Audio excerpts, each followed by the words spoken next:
ये problem elastic collision and energy conservation से related है। इस केस में कह रहा कि एक बॉब है जो यहाँ पे है, इस बॉब का मास m है और ये स्ट्रिंग से अटैच्ड है। इस स्ट्रिंग का लेंथ दिया हुआ l। इनिशियली ये थीटा नॉट एंगल से इसको वर्टिकली ऊपर रखा है और इसके बाद इसको रिलीज कर दिया।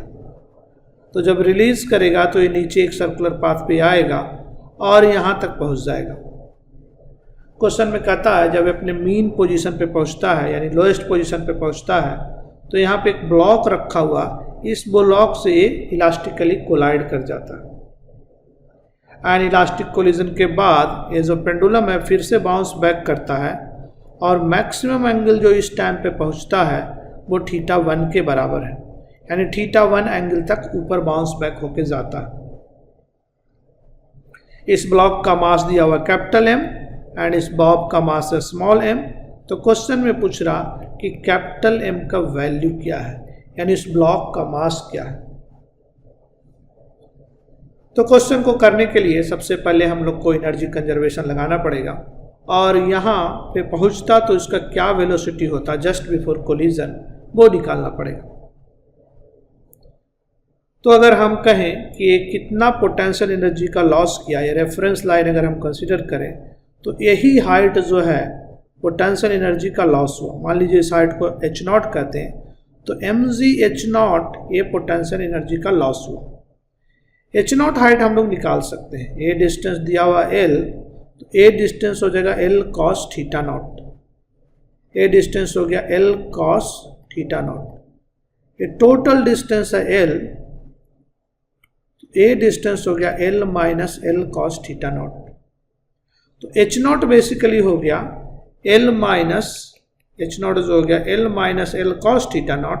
इसका मतलब l टाइम्स 1 माइनस cos θ0, ये हमारा h0 है।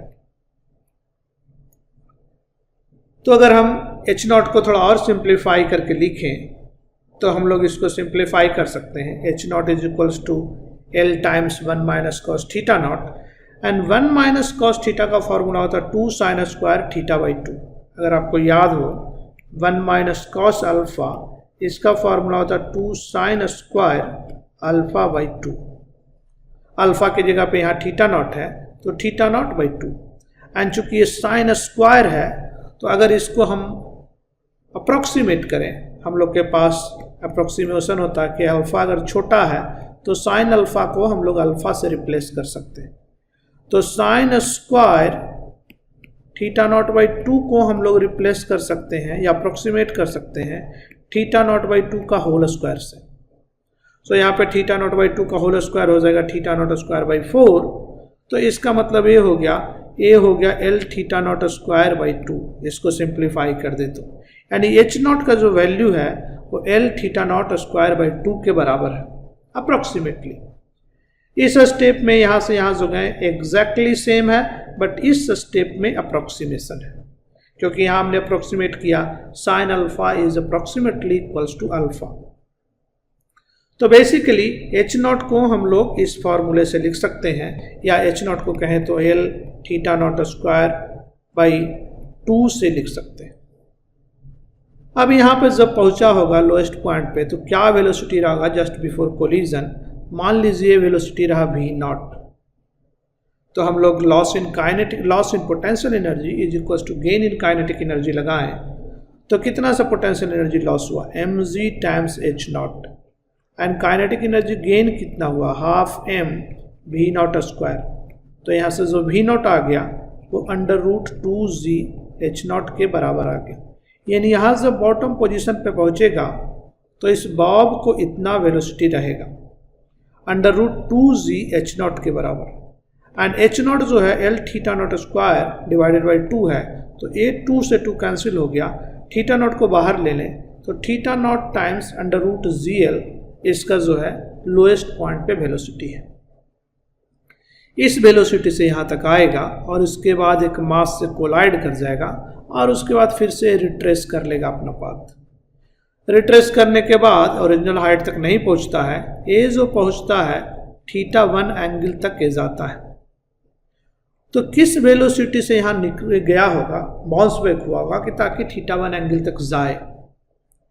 तो इसी फॉर्मूला को हम लोग फिर से यूज़ कर सकते हैं। जब बाउंस बैक हुआ होगा तो θ1 एंगल तक गया होगा, यानी कि कोलिजन के बाद जो वेलोसिटी रहा होगा, मान लीजिए इसका वेलोसिटी v1 है, तो वो हो जाएगा θ1 टाइम्स √gl।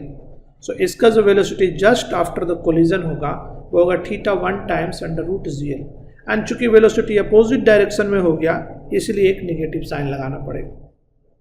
तो ए वेलोसिटी हुआ बॉब का जस्ट आफ्टर द कोलिजन। क्यों ऐसा हुआ? क्योंकि क्वेश्चन में दिया हुआ है कि वो मैक्सिमम θ1 एंगल तक जाता है। तो फिर वही चीज़ हम लोग लगाएंगे, एनर्जी कंजर्वेशन। जो लोएस्ट पॉइंट पे है वो काइनेटिक एनर्जी है, हाईएस्ट पॉइंट पे जो है पोटेंशियल एनर्जी है। उस दोनों को इक्वेट करें तो फिर यही इक्वेशन आएगा। ओनली थिंग इज θ0 की जगह पे θ1 आएगा, और चूंकि डायरेक्शन अपोजिट है तो v1 के लिए हमारा ए एक्सप्रेशन आ जाएगा जस्ट आफ्टर द कोलिजन। अब यहाँ पे हम एक इलास्टिक कोलिजन का रिजल्ट यूज करेंगे। अगर आपको ये रिजल्ट याद हो कि एक m मास का ऑब्जेक्ट है जो कि बड़े मास कैपिटल M से कोलाइड करता है, इसका इनिशियल वेलोसिटी मान लीजिए वेक्टर u है, तो इसका जो फाइनल वेलोसिटी वेक्टर f होता है vf, वो इस फॉर्मूले से दिया जाता है। इनिशियल वेलोसिटी को मान लीजिए हम vi कह लें, यहाँ पे u है, जो भी हो उसको हम लोग चेंज कर लेंगे। तो इनिशियल वेलोसिटी अगर vi है तो फाइनल वेलोसिटी इस फॉर्मूले से दिया जाता है, m minus capital M and m plus capital M times vi। इस फॉर्मूला को आपको याद रखना चाहिए। ये वेक्टर का फॉर्मूला वेक्टर फॉर्म में फॉर्मूला है।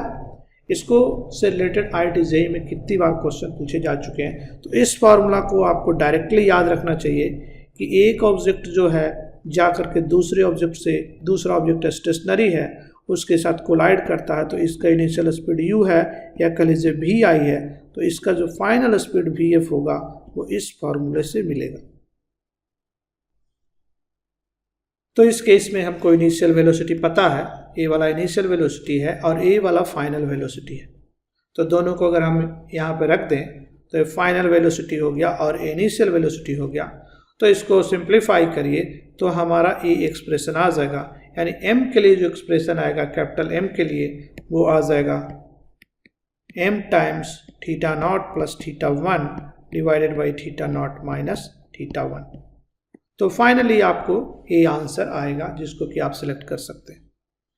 तो इस क्वेश्चन में इंपॉर्टेंट बात जो था वो एक रिजल्ट आपको याद रखना चाहिए कि इलास्टिक कोलिजन में एक ऑब्जेक्ट स्टेशनरी है और दूसरा ऑब्जेक्ट उसके साथ कोलाइड कर रहा है, तो उसका बाद में क्या वेलोसिटी होता है।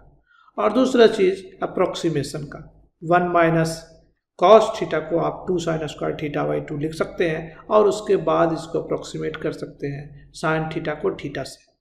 तो आशा करते हैं कि ये प्रॉब्लम आपको समझ में आया होगा। प्रॉब्लम समझ में आया तो वीडियो को लाइक कीजिए, दोस्तों के बीच में शेयर कीजिए और चैनल को सब्सक्राइब कीजिए। Thank you.